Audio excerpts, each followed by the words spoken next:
Good evening, everybody, and a very warm welcome this evening. Thank you for joining us for this launch of Jody Stowell's fabulous book, Bruised, Reeds and Mustard Seeds, The Gift of the Small Church.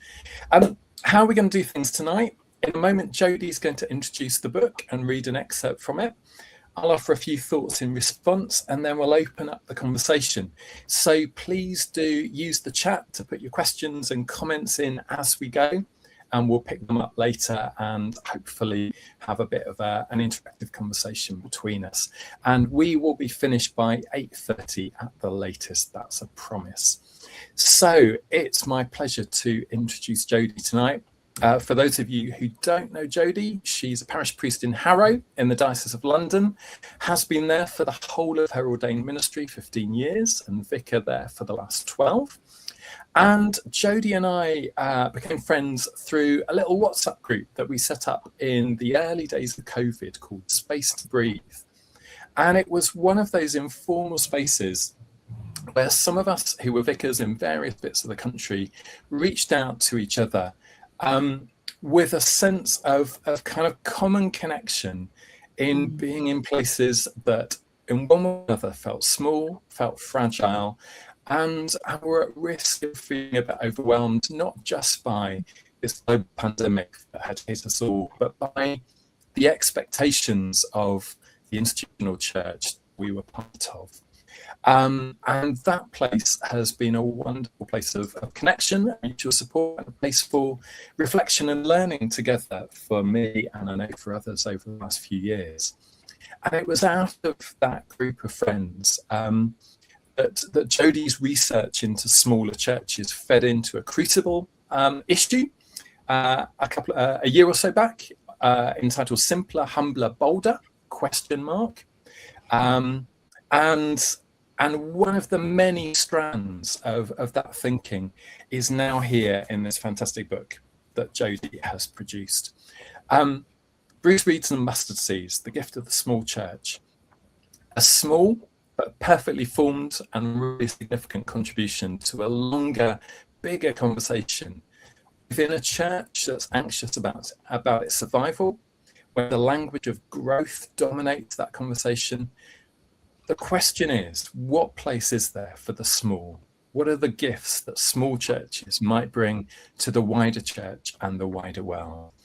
That's the question that Jody pursues through the book, and it is a wonderful gift to all of us. So I'm going to hand over to Jody, who's going to introduce the book and read a bit for us tonight. Jody, over to you. Oh, thank you, Al.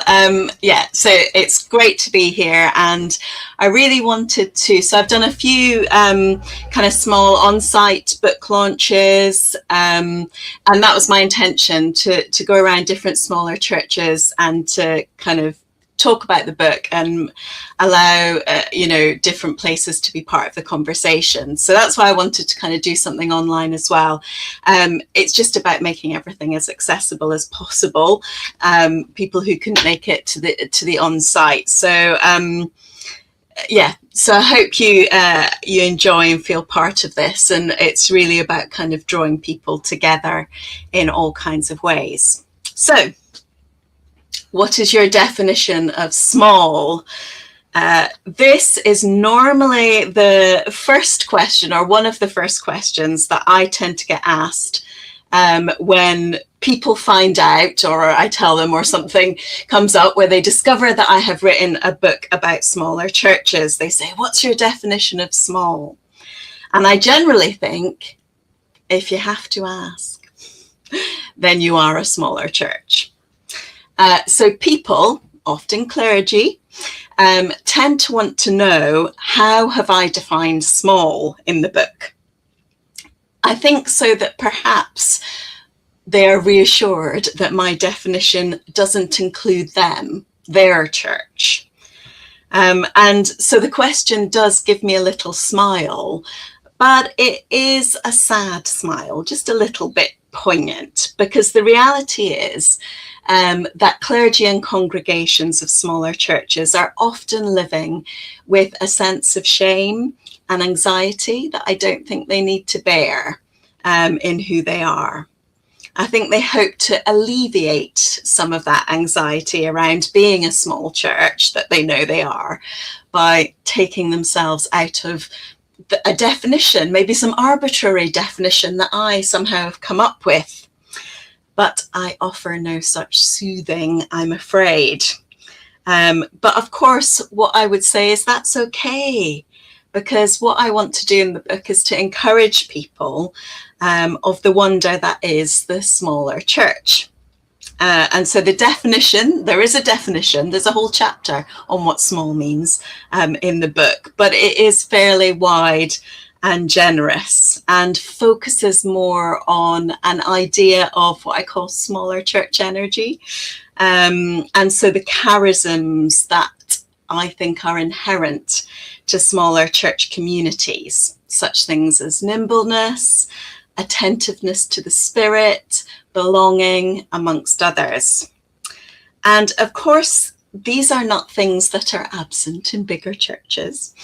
Bigger churches are okay, but I argue that these are things which are inherently part of smaller churches, partly because we do not have any other choice.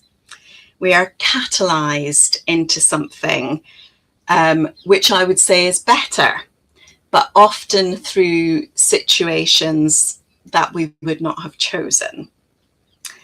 Smaller churches find themselves having to listen deeply to what the Spirit is leading them into.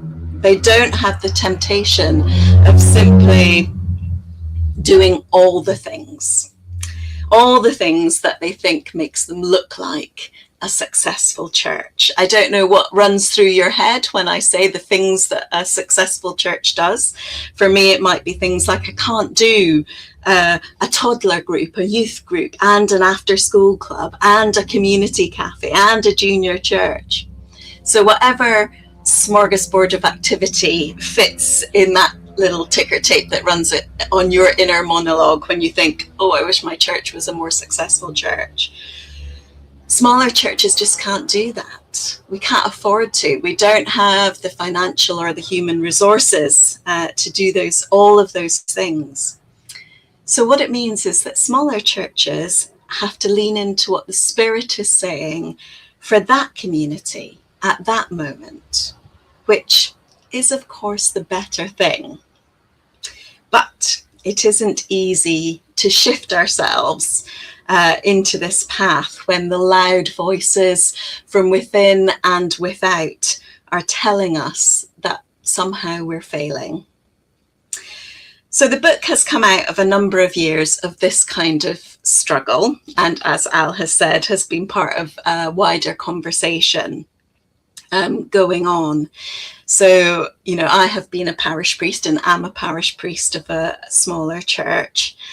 And so in the introductory chapter, I describe it as a passion project, and it is absolutely that, with bells on. And I have to say that, you know, before I wrote it and as I was writing it, and now it's been published, and in this moment, that feeling of passion around this subject has just grown, really. I'm utterly convinced that the value and the worth and endeavour of smaller churches is one of the most underestimated resources in the church today, and particularly in the Church of England. The obsession with growth in numbers and finance, often landing squarely on the shoulders of local parish priests and their congregations. So my desire for the book is that those who find themselves reading it are uplifted, encouraged, and mostly feel less isolated and alone in their call to lead, serve in, or attend a smaller church. The well-being of smaller churches, and particularly actually clergy, has been on my heart for a long time. So that is as well part of the book. You know, I've had to attend to my own well-being in ministry, and I know what it is to wrestle with the very real need of finances for a church to function, together with small numbers of congregation, many who are living in a cost of living crisis which affects them. And even if they wouldn't be able to get anywhere near thinking about paying for the standard cost of ministry, the parish quota, the common fund, whatever you call it in your neck of the woods or your diocese. In my diocese, the ministry standard cost is over £105,000. The overwhelm is real for all of us.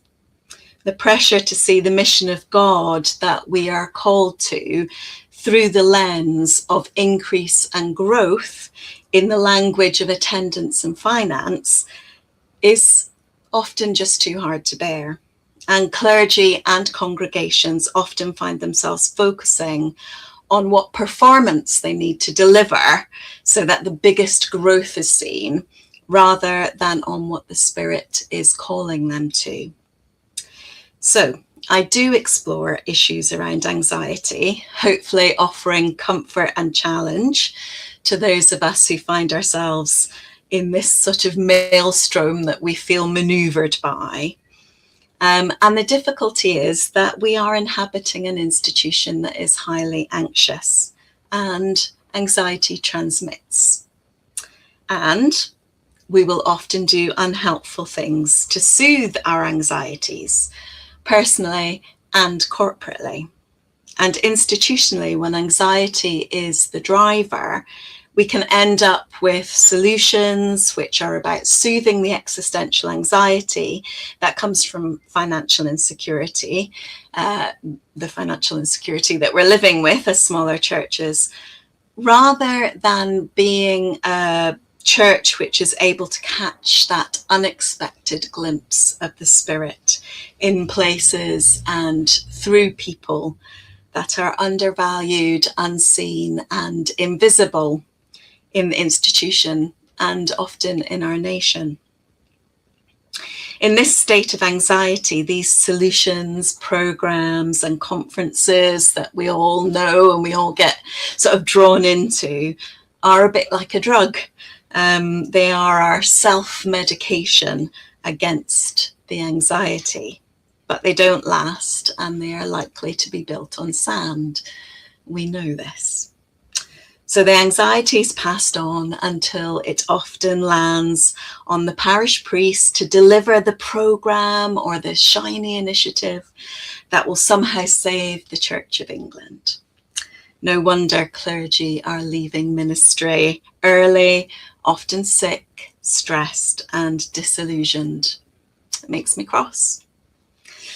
So I hope that in the book that I am unvarnished in how I understand the smaller church gift, that there is plenty of naming the challenges. It's not just rose-tinted glasses about how wonderful it is to be small. There's the naming of the challenges. But I do want to focus on that gift, and I want to undergird this idea that smaller churches are gifts and gifted with the golden thread that I see throughout Scripture. So one of the chapters is dedicated to unfurling that thread of God showing up in the places that are weary and marginalized, vulnerable, fragile, and small. Bruised reeds and mustard seeds, of course, or Bethlehem, the littlest clam, for example.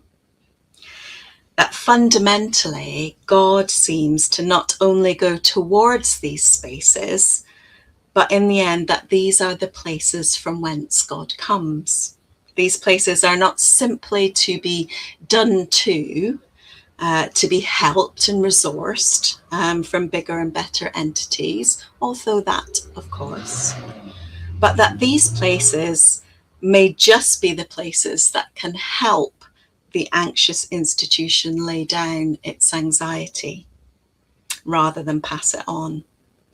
And that these are the places, ours are the places that can resource their bigger neighbours and teach them how to be faithful in the face of a multiplicity of temptation to be successful. Now, as I've mentioned, clergy wellbeing is something that I feel really passionate about. It makes my heart ache. I've seen far too much pain and sadness in clergy within their ministry, let alone those who've had to leave ministry altogether. So I do dedicate one chapter to clergy wellbeing, and that's not because I can't see that congregations too are under pressure. And I particularly noticed this actually when the book was first published, and a few from my congregation read it, of course. And as I talked with them afterwards, I could see that actually there was a bit of sort of standing taller, and that some of the things which were said in the book help them to see how valuable we were. And I'm in a congregation where, as you can imagine, I hope I talk quite a lot about how valuable they are, and particularly through their smallness and vulnerability. But I saw how important it is to keep articulating this to those in our congregations. But I do think that clergy have a particular place in this anxiety and obsession that we have in the institution, and that often clergy are holding anxiety from a number of different angles. And clergy do need to set a tone in their congregations. I find, we're often the ones who have to tell the story again and again to our communities about who they are, to remind them it's okay. This is who we are. This is our story. Remind our communities of the gift that they are and the gifts that they have. It's very easy for congregations to be demoralized and anxious themselves. They know, they hear, they take it in and imbibe the narrative that we're all imbibing. Money is required to keep us going.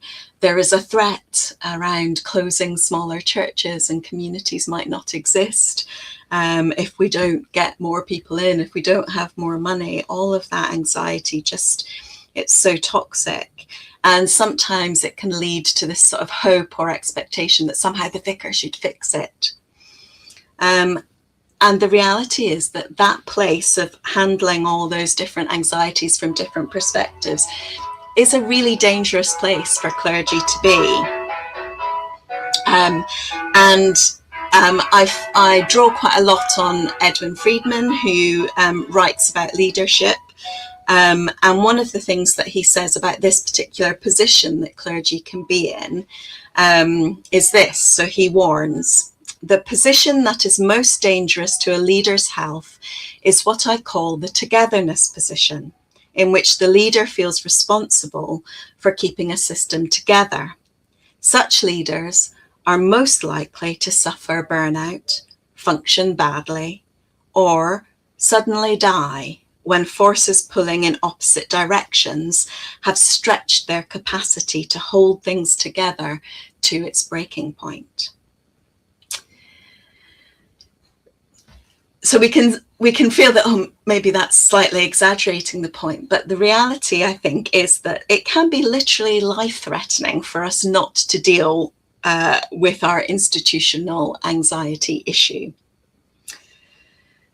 But it's not simply about saying that clergy don't have to work to choose to lay down some of that anxiety that is passed to us. There is a requirement, and I talk about this in the book as well, for clergy to choose boundaries and non-anxious responses as well. And I think we as clergy, we do actually have quite a lot of autonomy in our parishes. And so one of the challenges that I offer in this particular chapter on clergy wellbeing is to say, for clergy to resist the narrative and to begin to be catalysts for themselves, for the unsticking of the institution. this institution that we not only work for, but we love, because it is the part of the body of Christ to which we are called. So I encourage us, or I try to encourage us all, to sing the song of the Lord in a sometimes strange land. And so I finish with a chapter which does try to offer some ways forward, but I try to be careful not to be doing the offering of the quick fix, you know. So there's the idea that you go to this conference and it will fix it. You read this book and it will fix it. I mean, do read my book, obviously, but, you know, these will be the answers to it all. So when I kind of, at the last chapter in the book, offer some you know, ways in which people are dealing with and being small churches, it's not to try and sort of give you a model that you'll be able to paste on and that will fix it. Because the reality is, actually, this is quite a new conversation. So there are not necessarily a huge number of models to copy in any case. But the reality of smaller church is that it is quite rightly very local and contextual, quite often hyper so. Off the peg doesn't hugely work very well for us. So any offerings will always need that recontextualizing in a new place. But I do offer a couple of pathways for pondering. And the hope is that this does lift if anyone is feeling that kind of debilitating fog of isolation that stops us from thinking well, that this will help to do that, to recognize that there are others, and I would argue most of us, who are trying to navigate this strange land. We're not alone. So one of these pathways that's being offered, I just want to give you a little snippet from that, and that comes from Chelmsford Diocese. Bishop Gully of Chelmsford wrote a document called Travelling Well, and it was, I think it was just one of those kind of seminal moments in this conversation for a diocesan bishop to write the things that she's writing. It's undefensive and honouring of the realities of local small parish churches. And in it, she says, for the foreseeable future, there will be no more diocesan initiatives outlining common approaches to mission and evangelism. Rather, we are seeking to tip the traditional organisational hierarchy on its head, to enable and empower local churches and worshipping communities to discern for yourselves what it means to be God's people in your particular part of the world. So Bishop Gully challenges her diocese that when a community is under threat, something which it's really important to remember she's had first-hand experience of. So when a community is under threat, it has three choices: fight, flee and take the consequences, or strengthen the inner life. And she chooses for herself and for the church as institution that third option, to strengthen the inner life. And the thing is, when we say, oh, it's all about strengthening the inner life, it can feel like, oh, maybe that's just a bit of a cop-out. It doesn't sound like very hard work. We'll just sit and be meditative. But actually, hopefully, as you know, strengthening the inner life is the hardest of work. And in some ways, it's easier to be offered a new strategy by some central body, because then, well, if we try the strategy and it doesn't work, then it's their fault, them over there. If there's no strategy other than strengthening the inner life, getting closer to God, being faithful in the ministry to which we're called, then that is our responsibility. And a little, before I read my excerpt, a little quote from my book about that. The strengthening of the inner life. It's our responsibility. This is a good thing. It's not easy, but it's not hard in the way that being told to control things outside of our control is hard. It is hard in the way that tilling the earth is hard work, that picking fruit is hard work, that listening well is hard work, that making up a spare room for a guest is hard work. There is satisfaction rather than frustration.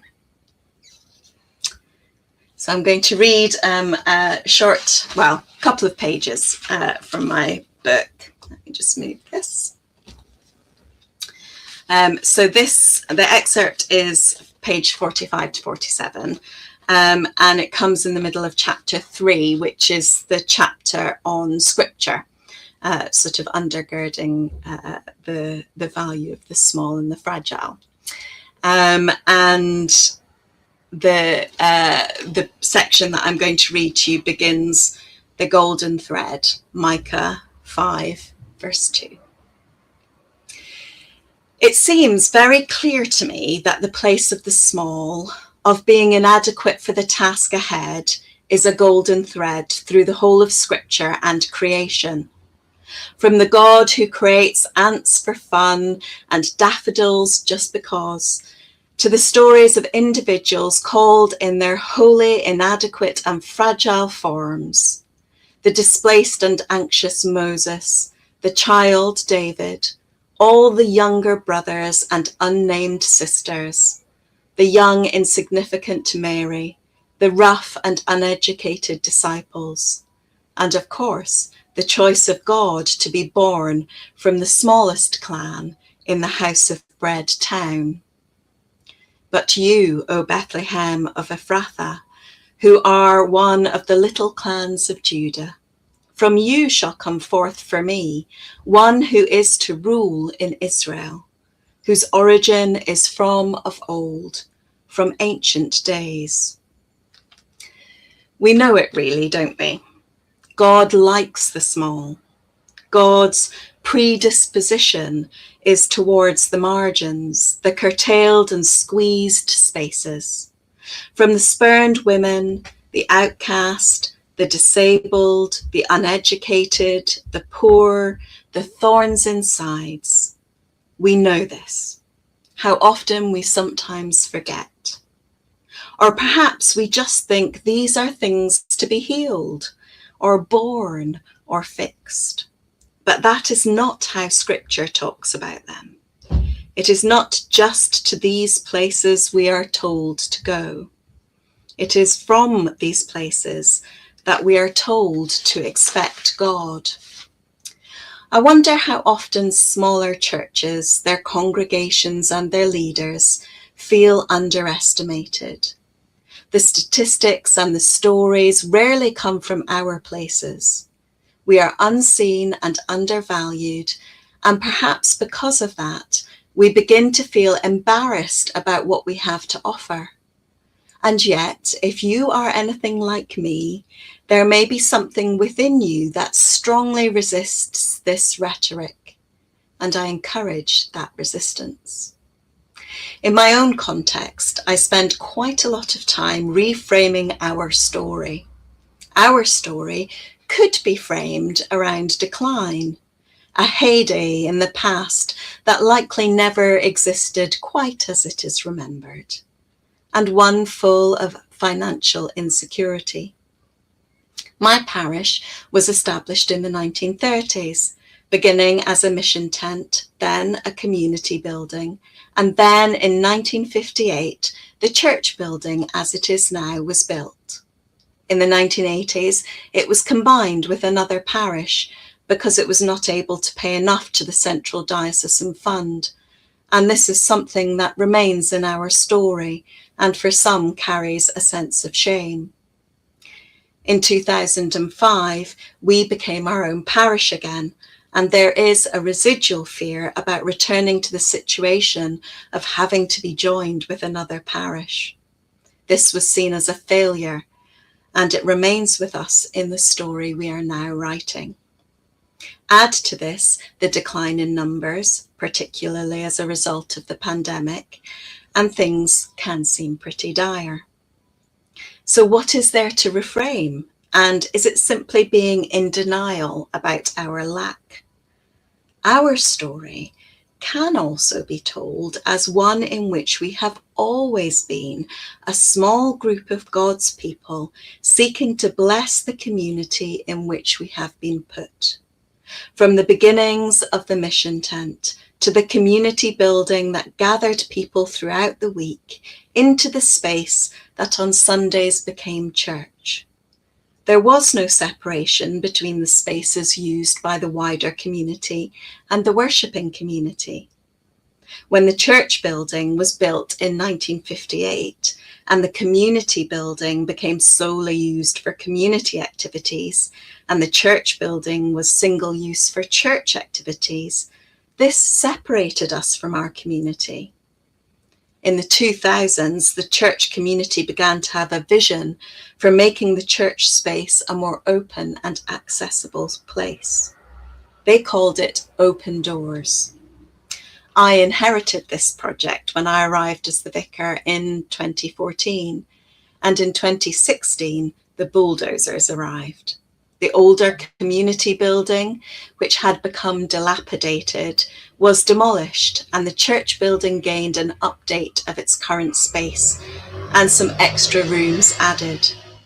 The nave space, already flexible and without pews, became used during the week for activities which were a blessing to the community.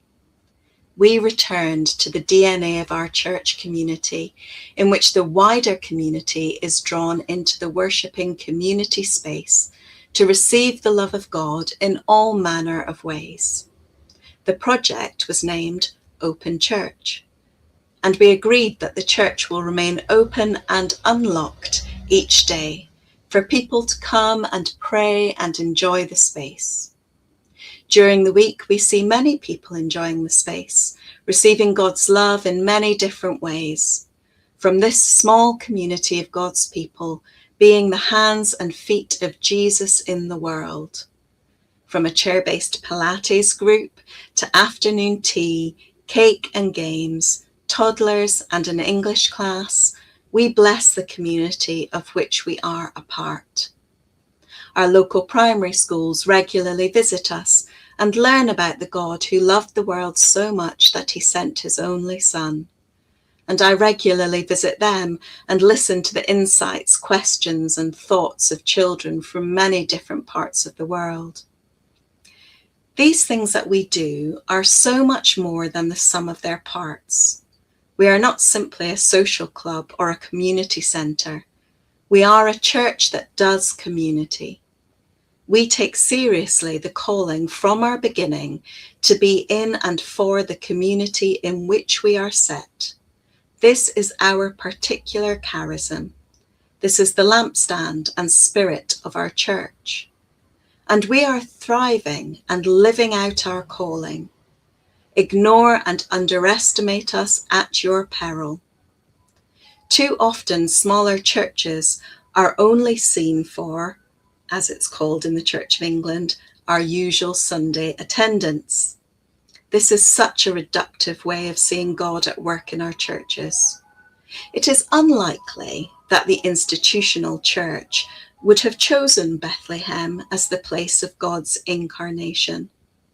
So for those of us who identify with the littlest clan, House of Bread, reframe your story and hear the biblical narrative of small places.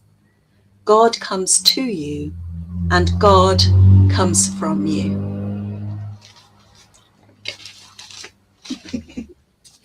Brilliant. Thank you so much, Jody, for sharing with us a little glimpse of your wonderful book. And thank you for sharing the gift that is your book with us, the wider church around you. Before we go any further, just a reminder to those of you who are listening in online, please do put your comments and questions in the chat so that we can put them to Jody and have a bit of a conversation together in the last part of this webinar tonight. But Jody, I'm going to kick off with a little bit of a response to you, and I think it's noticing the twofold focus of your book and noticing and really appreciating it. On the one hand, you name and affirm the gift of the small church, and what you describe in your conversations with fellow clergy and with congregations really resonates with what I've seen saying similar things. That actually there's a penny drop moment for people when they hear their lived experience, which so often feels like a problem, when they hear it reframed as a gift. And there's that kind of opening of eyes and a kind of lifting of hearts when people hear that smallness actually is a God-given gift and a God-blessed gift. It's that realization that actually they've heard something different to the messages that they often tell themselves and that they often hear from other places. I was really struck by the way that in some detail you go into that sense of shame and anxiety that's often attached to smallness, and really struck, and you mentioned it earlier in your introduction, by the invitation via Bishop Gully of Chelmsford to that attentiveness to our inner life. And I guess that's an invitation both for us as individuals, but also for us as Christian communities as well. What is our inner life together as local churches? And the sense that that's really different to what we often see and hear and kind of breathe in the atmosphere of institutional church around us. And that's the other side of your twofold focus that I really appreciate. On the one side, you're deeply affirming of the gifts of small churches and reminding those of us in small churches that we are a gift. And then on the other side of it, you face head on this institutional anxiety that permeates the atmosphere of so much of church life at a local level, but also kind of higher up the hierarchies, particularly. We both speak from a Church of England context, within dioceses and within the national church as well. And you name really clearly the way that institutional anxiety has a top-down pressure that it pushes down on us at the local level, both as clergy and congregations. But I think you also acknowledge that actually for everybody in the structures, actually this can be really debilitating. That quote you read from Edwin Friedman about the pressure of keeping the system together, of holding things together, and how that kind of actually works through our bodies and brings us so often to breaking point. And I think reading your book reminded me to kind of sustain that real compassion for those who are in our hierarchies as well, because that pressure to hold things together is felt everywhere. So I really appreciated that twofold focus. And I guess for me, one of the things that I came away from the book feeling most encouraged by and hopeful about was this invitation to embrace vulnerability as being at the heart of who God is and how God loves, to remember that the bruised reed in your title refers to Jesus first and foremost, and a kind of liberatory call, really, to step back from the anxieties of trying to hold everything together in an institutional way, to step back from that belief that we can strategize our way to success, that somehow we just need to pull the right levers to achieve the desired outcome. And an invitation to practice patience, to know that we have no other choice but to listen to the Spirit and follow where she leads. And to sit with that vulnerability, knowing that in that vulnerability is where we will find life. And it resonated for me with the writing of Donna Haraway, who's an eco-feminist philosopher who talks about staying with the trouble. That sense that kind of in the midst of our world as it is, there is profoundly troubling stuff. But we don't really, at the end of the day, we don't really have a choice to run away from it. because there is nowhere to run. Actually, and as you point out in the book, we don't really have the levers to be able to fix it, as if that was somehow possible. What we are invited to do is stay with it, in the sense that God stays with us in the incarnation, in the sense that Jesus stays in Gethsemane, and that staying with the trouble is what the Carmelite divines call the dark night of the soul. And you quote Teresa of Avila, and I wonder, maybe at the other end of this webinar, if we might finish with something that might possibly be Teresa of Avila's prayer, which you quote. But that invitation into the dark night of the soul, to sit, to tarry a while in those places of trouble, of waiting, of longing, of fragility, of vulnerability, and to know that maybe that is one of the most profound missional gifts that we have, because it's not like we have a Christian monopoly on feeling vulnerable and fragile. It's in a time of climate breakdown, political polarization, deep economic inequality. Feeling vulnerable, feeling fragile is a widespread experience, and it's not something that we can run away from. And maybe, I think, one of the things that your book reminded me of, maybe we Christians actually know something about how to live with vulnerability, and we who are in small, fragile churches particularly know that in a kind of deeply lived way. And so I think that's where I want to stop in my response to your book, is that it feels like we have a missional gift here, but it's one that we offer with scarred hands, with shaking hands to our neighbours around us in the world. So that's my thought. And there are one or two comments and questions coming in, so thank you for those so far. We're going to gather some of those up in a minute. But I want to put a question back to you, Jody, first. You're involved in the institution at various levels, aren't you? In the Diocese of London, in General Synod. How can we help the institution that we're part of recognise the gift that we small churches want to offer it? How can we help those within the institution kind of receive that as a gift? And how can we invite them into that liberating space? Have you got any thoughts on that?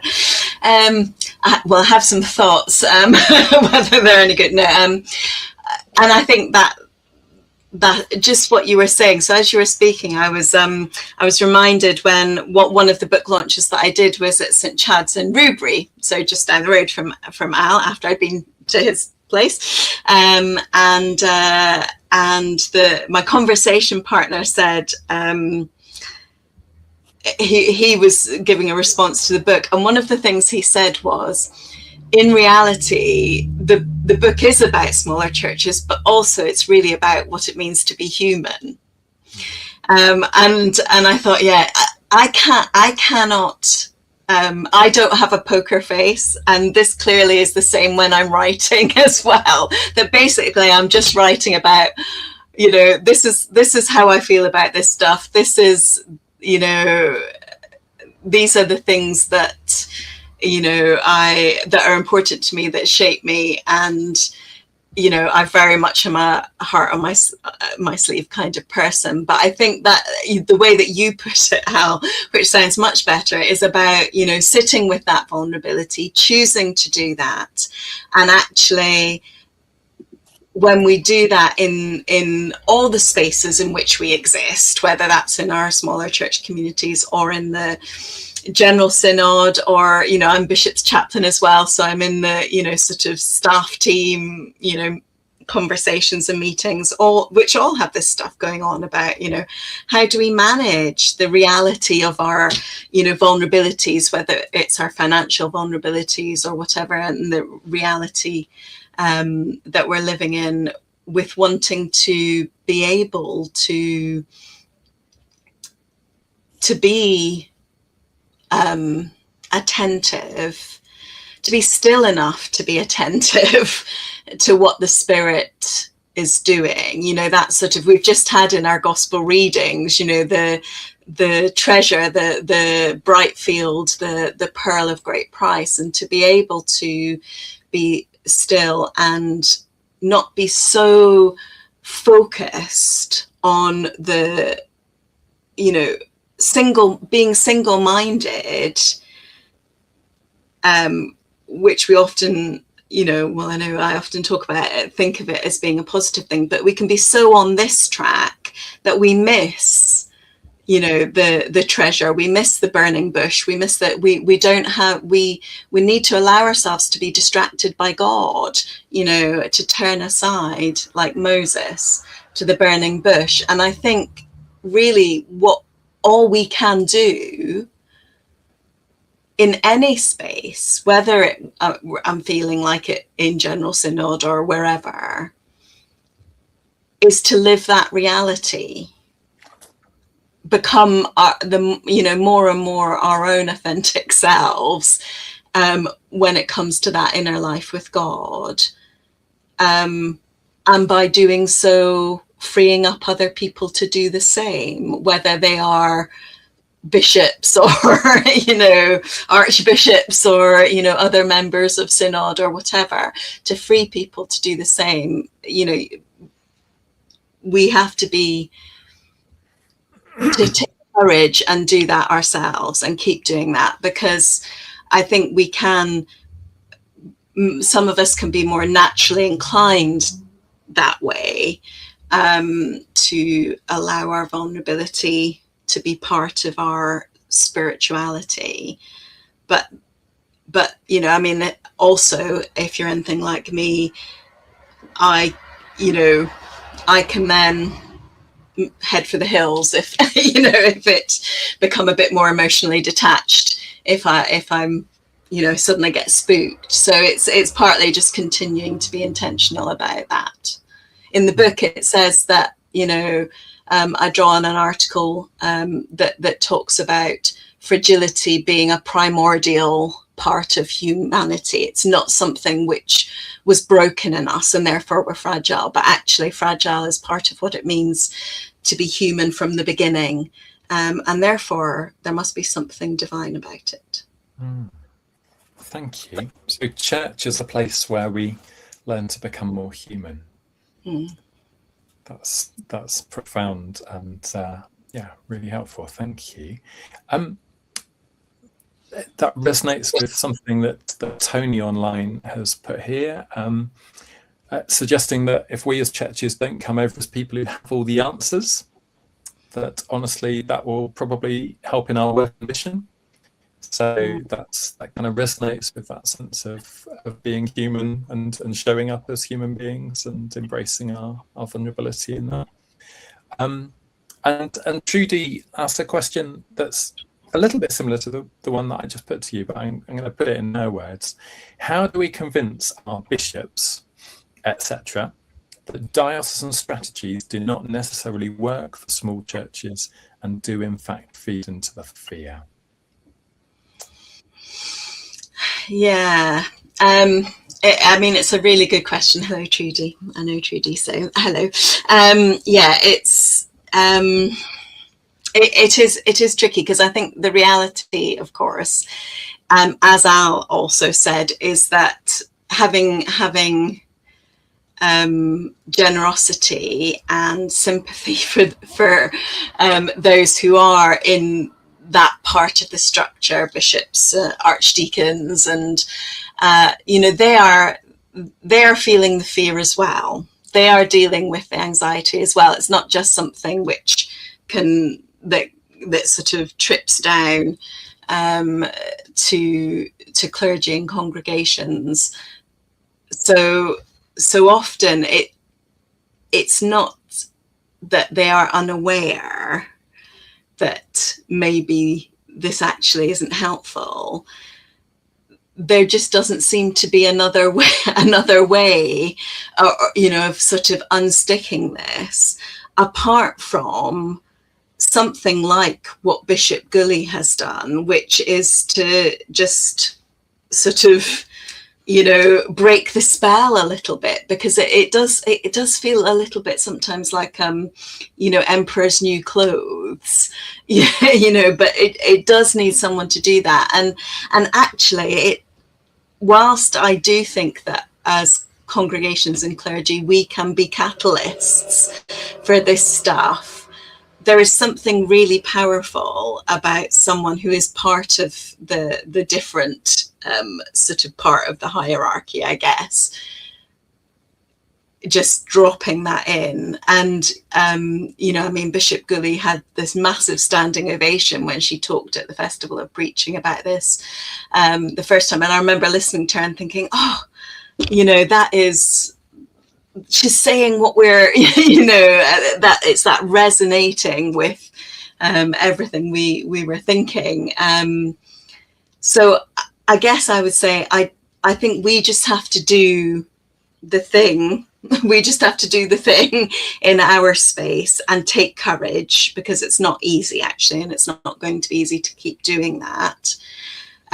Being faithful, being attentive to what the Spirit is asking you to do in your place, and resisting that, taking on that anxiety about how many have come this Sunday. Where is everybody? Because, in a small church, if a family of 4 are not there, then it significantly decreases that Sunday, and that can impact your sort of sense of well-being for the rest of the week. We have to intentionally try and resist those kind of things. And then when we see someone, like Gully and some of the other bishops, it is happening, then just to kind of keep going with that, keep pointing to that, because then it's not just those of us, on our own at the grassroots, but it is a whisper of a different story that is beginning to unfold throughout the whole institution. There's no quick fix. That is, I would like to offer one, but we know there just isn't, and it wouldn't be good for us anyway. And that surely is one of the central messages of your book, isn't it? That actually there isn't a quick fix, and actually looking for the quick fix is a big part of the problem that Absolutely. We're in, and embracing that. I'd like us to stay on this theme of what the spirituality might be that kind of helps us resist these pressures. Jody, in the book, you name Julian of Norwich's fourfold prayer as something that you've discovered that's been really important to you. Would you like to just explain that a bit more for us? I don't have it in front of me, Al. That's Can I give you the 4 words? Can you remember the 4 words? Great, yeah. That would be great. So you say await, allow, accept, attend. Yeah, so there is that sort of the sort of bodiliness, and just making sure that you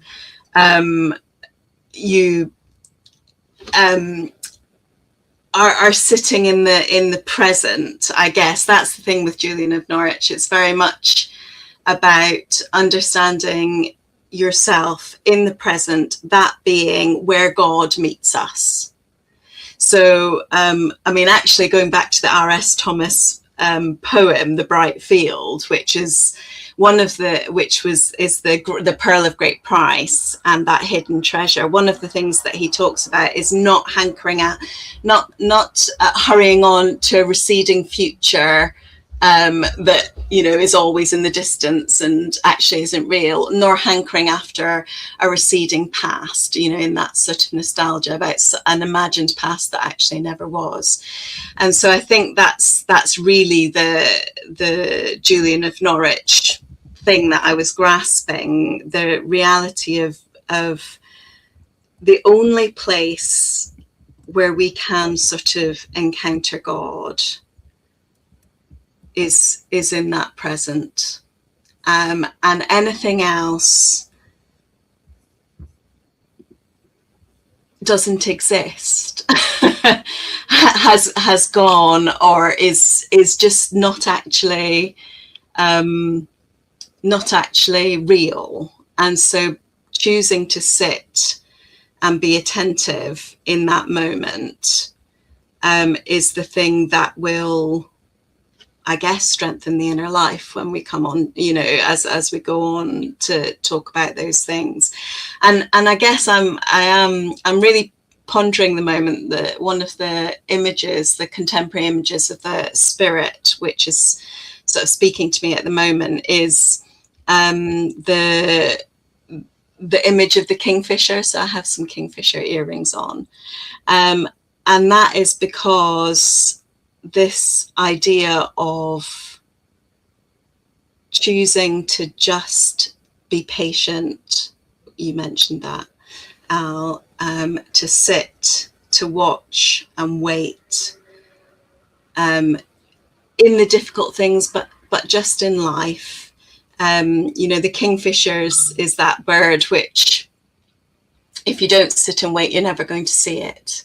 And sometimes it's just that glimpse out of the corner of your eye before it dips into the water. So I think there is something about that, attending to who I am, who God is, and just giving the opportunities for God to come and be with us. And it's the contemplative life, isn't it? It's the allowing God to gaze on us with those loving eyes so that we can do that for others, ourselves and others. Thank you. We've just got a couple of minutes left, Jody. Is there something you want to leave us with tonight?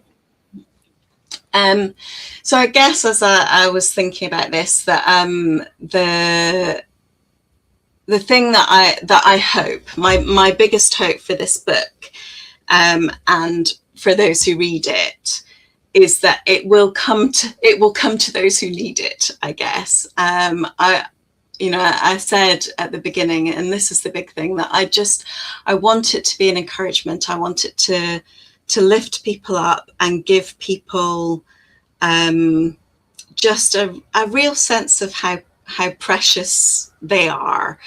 And this is where I was saying that really it's about what it means to be human before God. So yes, as individuals, but really for those of us who are part of smaller churches, whether leading, serving, attending, that people can have a sense of this is articulating something which is part of their own soul work that they are doing. And I think, so Al, you said, it's that sort of, I kind of say, oh yeah, it's a small book about small things, but they're big things. But, and I love a small book. It is honestly really easy to read and get through. But I love the fact that it is, it's a small, precious book about small, precious things. And hopefully what I want it to do is to be that kind of book that people will go back to, and will sort of maybe have a chapter or a phrase or a paragraph that they think, oh yeah, that is the thing that brings me back to myself before God, and I know I'm a precious thing. So that's what I want for people.